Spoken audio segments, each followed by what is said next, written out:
नमस्कार दोस्तों, मैं डॉक्टर राजकुमार नागर अपने यूट्यूब चैनल में आपका स्वागत करता हूं। आज जिस दवाई के बारे में हम पढ़ने जा रहे हैं फ्लोरिकम एसिडम या acid floor.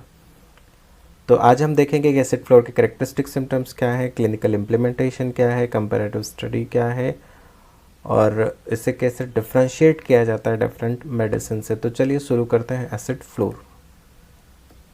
Acid fluor constitution बहुत स्पेसिफिक है। कंप्लेंट्स ऑफ ओल्ड एजेस, बुजुर्ग लोगों की कंप्लेन और of a premature old age in syphilitic mercurial dyscrasia, young peoples looks old.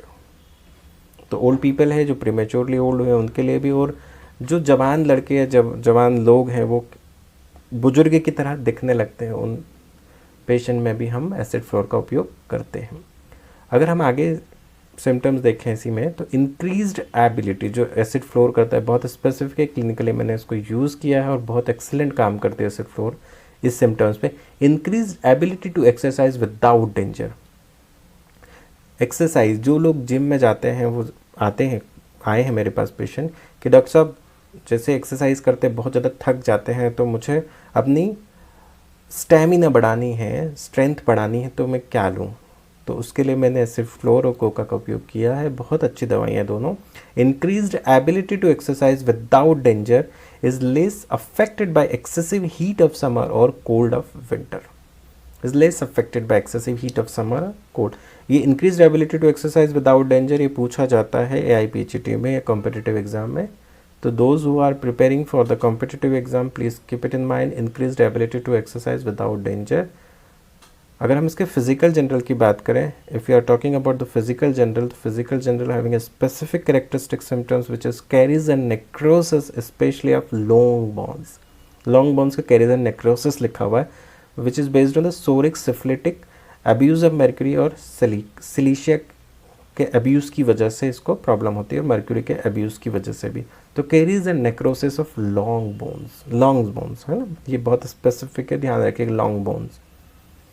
Skin में बहुत स्पेसिफिक कैरेक्टरिस्टिक लिखे हुए।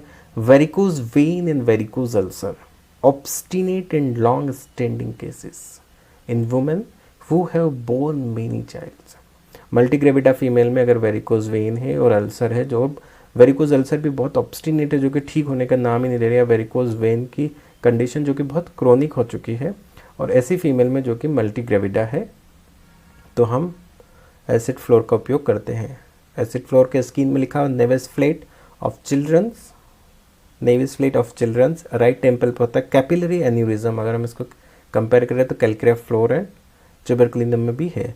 ओल्ड सिकेटर्स जिसे हम किलोइड बोलते हैं, बिकम्स रेड अराउंड एजेस, जो कि काफ़ी समय तक रहते हैं, बट यहाँ पे अगेन इन्फ्लेम्ड होने लगते हैं, रीएक्टिवेट हो जाते हैं and threaten to become a open ulcer. Cicatrices यहाँ पे ओपन अल्सर का रूप ले लेते हैं। अगर हम इसके अल्सर की बात करें तो red edges and vesicles, decubitus, copious discharges, aggravation from warm and relieve from cold. Violent pain like streaks of lightning confined to a small spot. Like streaks of lightning and confined to small spots. ये बहुत important है। Phase में rapid caries of teeth, fistula dentalis और lachrymations. Fistula डेंटलिस भी है और fistula लेक्रामेलिस भी है, हाँ, जिसको हम सेलिशा में सिर्फ फिस्टुला लेक्रामेलिस लिखा हुआ है, यहाँ पे फिस्टुला डेंटलिस और लेक्रामेशन दोनों लिखा। Exostosis of bone of face, exostosis of bones of face, ये बहुत इंपॉर्टेंट है। कहाँ की बोन एक्सोस्टोसिस होती है? फेस की बोन में एक्सोस्टोसिस होता है और लॉन्ग बोन में नेक्रोसिस होता है। ये बहुत इंपॉर्टेंट है, जो कि हमें ध्यान रखना है एसिड फ्लोर में। बहुत छोटी मेडिसिन है और यहीं पे ख़त्म होती है, पर इसके रिलेशन देख लेते हैं। Compare coca and silicea. Follows well में बहुत सारी चीज़ें लिखी हुई जो हमें ध्यान देनी है। After arsenic in ascites of drunkards, those who are alcoholic having ascites, it may be due to the cirrhosis or other conditions, we have to think about the arsenic L. After arsenic we have to think about the acid floor. Here after calicarb in hip disease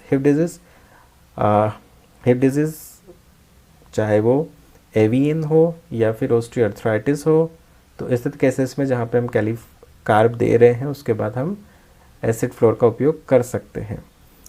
after coffea and staphis sensitive teeth sensitivity के case में अगर हम coffea and staphy से patient को relief हो रहा है या नहीं हो रहा है, तो उसके बाद हम एसिड फॉर का उपयोग कर सकते हैं। In diabetes after acid phos, after silicious symphytum in bone diseases, क्योंकि बोन में स्पेसिफिक कैरेक्टर है, लॉन्ग बोन का नेक्रोसिस एंड कैरीज है, और एक्सोस्टोसिस है बोन्स का phase, specific phase, and after spongia in goitre. तो आपको एक बहुत इंपॉर्टेंट फॉलोजविल रिलेशन है, ध्यान रखना है कि arsenic in ascites, after arsenic in ascites of drunkards, after calc carb in hip disease, after coffee and staphy in sensitive teeth, after acid phos in diabetes, after silicea symphytum in bone disease, and after spongia in goitre. तो ये relation बहुत है, clinically बहुत ज़्यादा important है और आपको ये ध्यान में रखना चाहिए। तो दोस्तों, आज का वीडियो लेक्चर आपको कैसा लगा प्लीज़ मुझे बताइए, और मेरे चैनल को लाइक शेयर एंड सब्सक्राइब करिए और देखते रहिए मेरे चैनल को। धन्यवाद।